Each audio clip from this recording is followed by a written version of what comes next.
प्रभुर्नन्दकुमारो मे स्वामिनी वृषभानुजा कृतार्थोऽहं न संशयः। આવો આજે શ્રીમદ ભાગવત શ્લોકનો અર્થ જાણવાનો પ્રયત્ન કરીએ.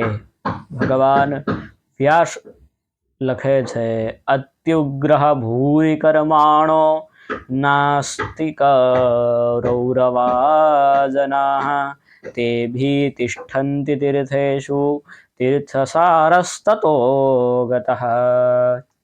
આ શ્લોકમાં ભગવાન વ્યાસ લખે છે કે જે નાસ્તિક લોકો છે તે પણ તીર્થમાં જઈ અને ખોટા કલયુગમાં, ઘોર કલયુગમાં નાસ્તિક લોકો પણ તીર્થમાં જઈ અને ખોટા કામો કરે છે, ખોટા આચરણો કરે છે. તેથી તીર્થનો સાર ચાલ્યો ગયો છે એવું આ શ્લોકમાં ભગવાન વ્યાસ લખે છે. એ જ ભાવ સાથે જય હિન્દ, ભારત માતા કી જય. હરિઓમ તત્સત. જય દ્વારકાધીશ. વિડીયો પસંદ આવ્યો હોય લાઈક કરજો, શેર કરજો અને ખાસ કરી ચેનલને સબસ્ક્રાઈબ કરજો. રાધે રાધે. જય દ્વારકાધીશ.